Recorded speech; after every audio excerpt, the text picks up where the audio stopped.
So you want to know if Portugal is still worth moving to in 2026. And look, we get why you're asking. The NHR tax program is gone, and the golden visa is essentially gone, and the housing market in Lisbon is now one of the most expensive cities in all of Europe. The general narrative right now is that the golden era of Portugal is over. Portugal was a hack, and the hack got patched. But here's the fuller picture. Yes, a lot has changed, but some things have even gotten better, and there's even a new tax program available. So in today's episode, we're going to walk you through what has actually changed, what's surprisingly gotten better, and exactly who Portugal still makes sense for in 2026. After nearly 4 years of living here, buying a home and having both of our children here in Portugal, this is our honest take. Let's go.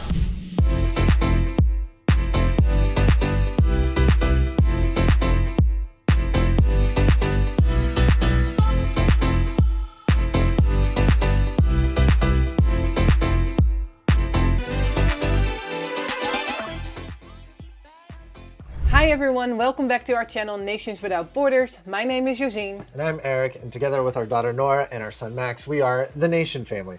And on this channel, we publish weekly episodes about family travel and our lifestyle here in Portugal. If this kind of content helps you, please subscribe to our channel and like this video. It really helps us reach more families that are thinking about making a move like this. All right, so let's get into it. Let's start with what has actually changed, because a lot has, and we're not going to sugarcoat it.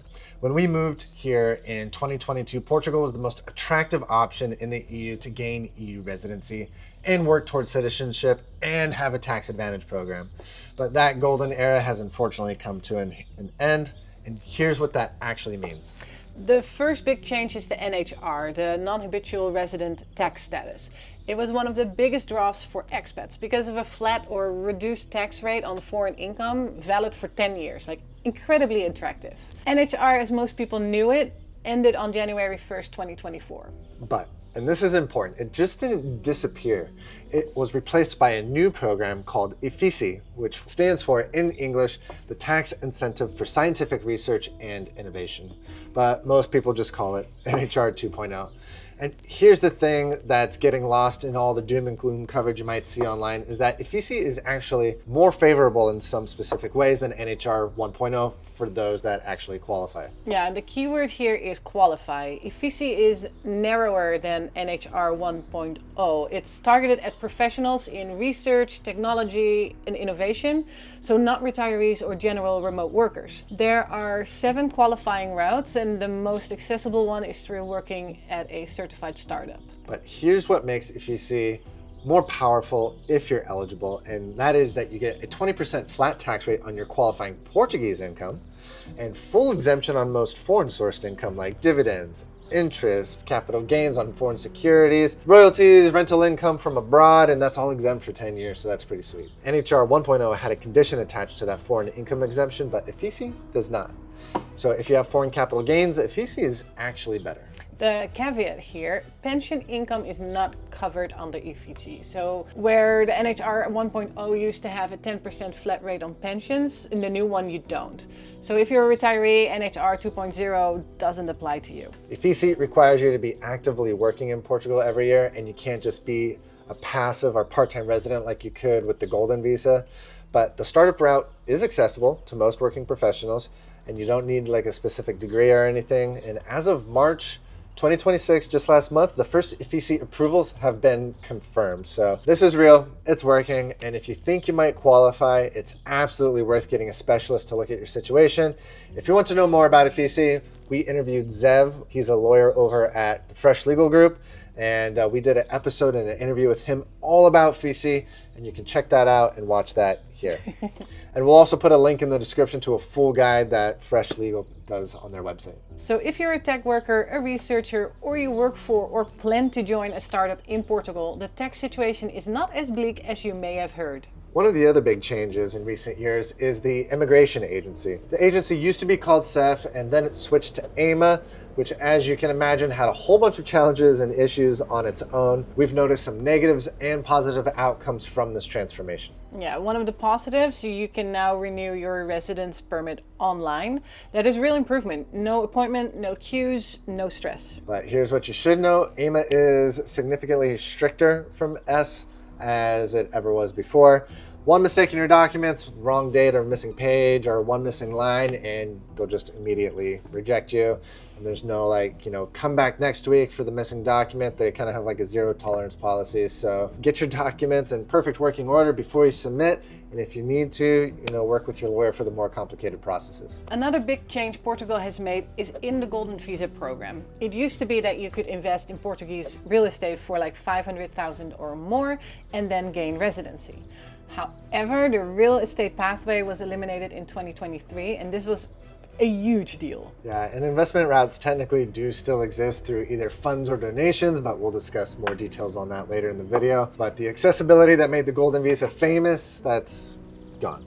All right, next, and this one is still developing and very significant. Portugal is in the middle of changing their naturalization timeline from 5 to 10 years. The bill has been approved by Congress and it's currently sitting on the president's desk awaiting approval. Yeah, so Eric is just over a year away from being able to apply for citizenship, and now with these changes, it could be another 6 years.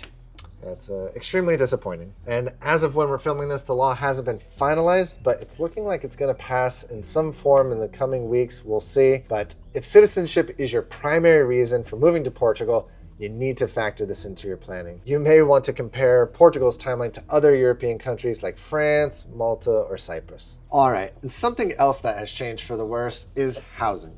And better said, the cost of housing specifically. It has gone up like crazy. Yeah, so this one hits people hardest. If you are looking to move abroad, it's very likely that you're looking for a more affordable or accessible lifestyle and not to increase your living expenses. Yeah, when we first started coming to Portugal in 2017, Lisbon was much more affordable than it is today.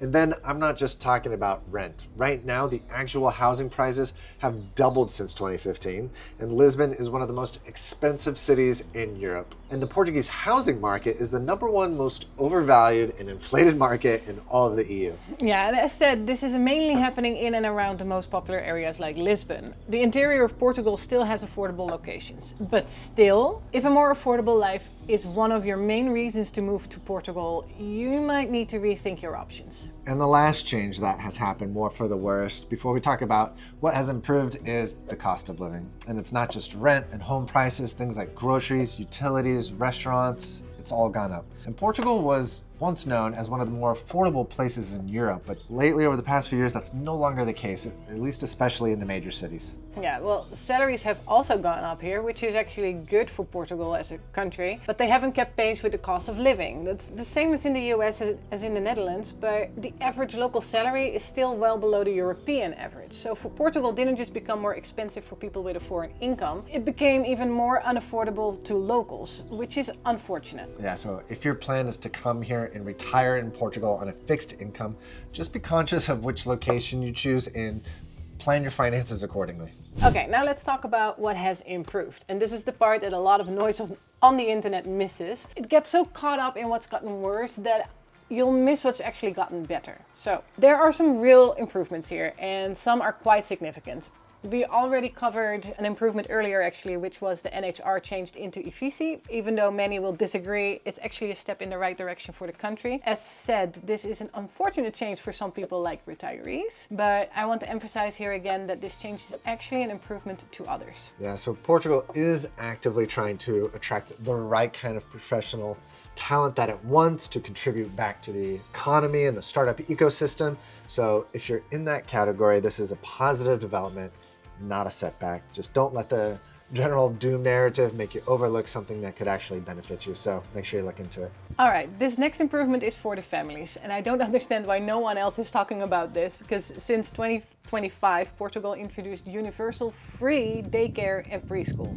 So daycare or creche, that is from 4 months to 3 years old, and preschool, aka kindergarten, is for 4 to 5 years old. So public daycare and preschool are now free of charge for all residents, as long as you're enrolled in the public system or a qualifying private school aligned with the Creche Feliz subsidy program. Yeah, that's pretty amazing. I mean, so families that were paying anywhere from 3 to 800 euros can now be potentially saving that much each month. And That's significant. Yeah, I do need to be transparent here. The system is under pressure. There are teacher shortages and not every school qualifies. So you need to check for your specific area to see what is available to you. Plus, the whole process of getting your kids on a wait list and eventually enrolled in is somewhat confusing. But this is real and it's working. And if you're a family with young kids planning to move to Portugal, this changes your cost calculation by a lot. Here's another positive change and a practical one that saves you a lot of time when you first arrive here in Portugal. Since March of 2025, Portugal launched a new unified service where you can apply for number 1, your NIF, which is like your tax number, number 2, your NIS, which is the equivalent to your social security number, and 3, your SNS health number, and it's all available through a single application. You can make an appointment for this at a specific citizen space in your area in the bigger cities, and it's available online if you already have a digital mobile key. When we arrived, those were 3 completely separate offices and 3 separate trips. So one application for all 3, that's actual progress. And wishful thinking maybe, but maybe this is also an indicator that the insane bureaucracy in Portugal is becoming less of a headache. We can only hope.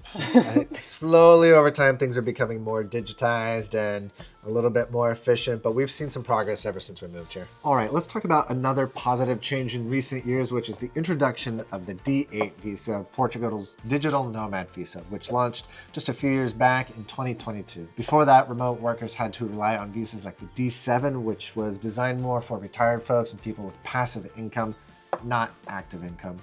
The D8 created a clear, dedicated pathway for people earning income from abroad to live in Portugal legally while working remotely. So this is actually making it easier for remote workers to come to Portugal. It's like less hassle around your visa. All right, those were the biggest positive changes. So now let's talk about the things that have remained the same.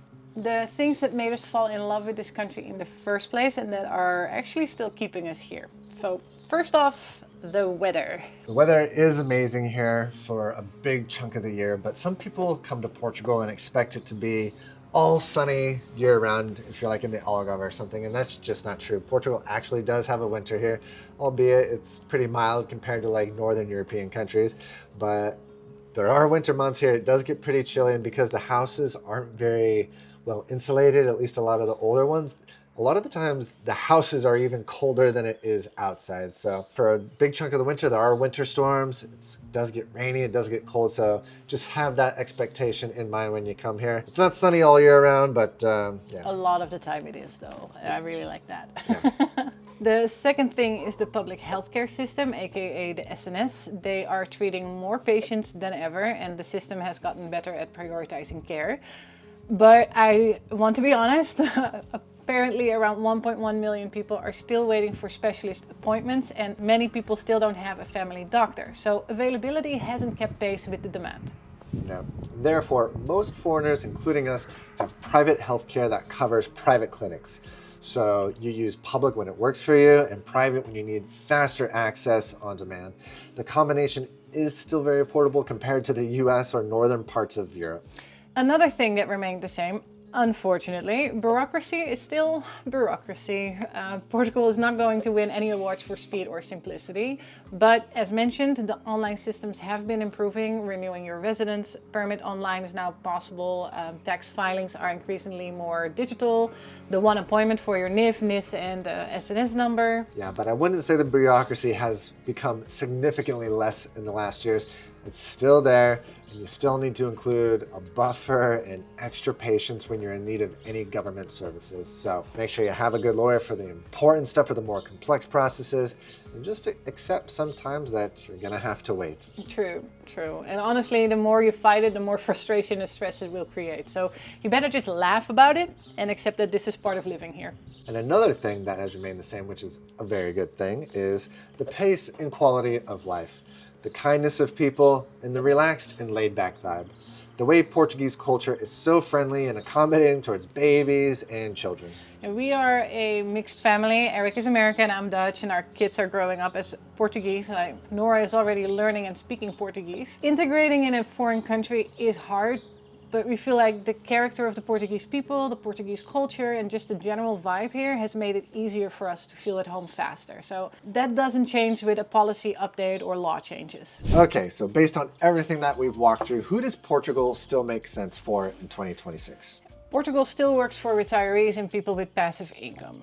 If your pension, investments, or savings are your income source and you want high quality of life at a reasonable cost, Portugal's still one of the best places in the world for that. Unfortunately, the new NHR tax program doesn't apply to you, but your overall cost structure and quality of life can still be excellent. And another group that Portugal still makes sense for is remote workers and digital nomads with financial stability, of course. If you have solid foreign sourced income, Portugal still offers that high quality lifestyle, and you can get the specific D8 digital nomad visa. So just do the new tax calculations, and if you think you might qualify for the NHR 2.0 EFICI, absolutely talk to a specialist and just before you assume you don't qualify for it.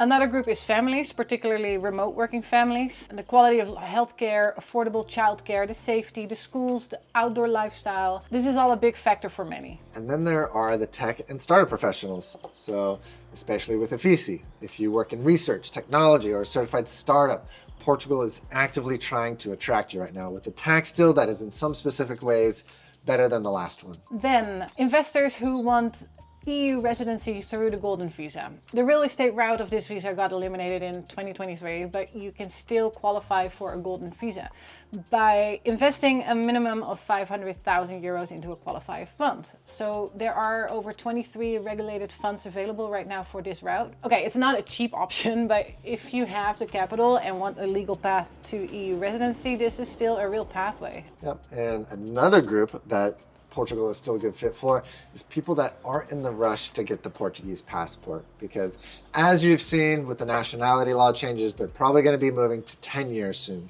So don't overlook the fact that when you move here, even after 5 years, you can still qualify for permanent residency. So with that, you can work here, you can access the healthcare and stay indefinitely. You just wouldn't be a Portuguese citizen yet. But if you're okay waiting the 10 years, then yes, it would still make sense for you to consider Portugal as an option. Lastly, the lifestyle movers. If your primary drivers are quality of life, safety, culture, pace of life, beauty, access to the rest of Europe, Portugal is still one of the best places to be. And if you're trying to figure out which of these categories you actually fall into, because it really depends on your specific situation, your income, your visa path, your family setup, and you want more one-on-one advice, feel free to schedule a call with us. There'll be a link in the description. So here's the bottom line. Should you still move to Portugal in 2026? And here's our honest opinion after 4 years of living here as homeowners, as parents, and as people who made that choice and still choose it every day.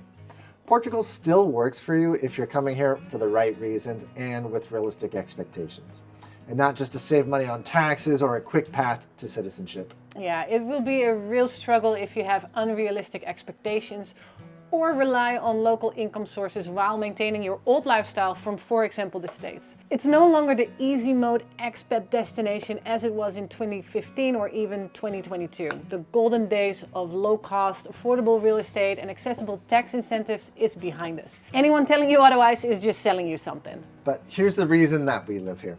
The weather, the quality of life, waves, the people, safety for our kids, the culture, the pace of life. I mean, none of that has changed. These are some of the things like free childcare for families and EFICI tax program for qualifying professionals that have gotten better. Portugal is far from perfect, but no country is perfect. So for our family, a mixed American-Dutch family raising kids in Portugal, it keeps earning its place as a home. Come for the right reasons, come with your finances in order, properly planned, and come ready to be patient with all the bureaucracy that you're going to have to deal with, because there's no doubt that you will still experience struggles and obstacles to overcome.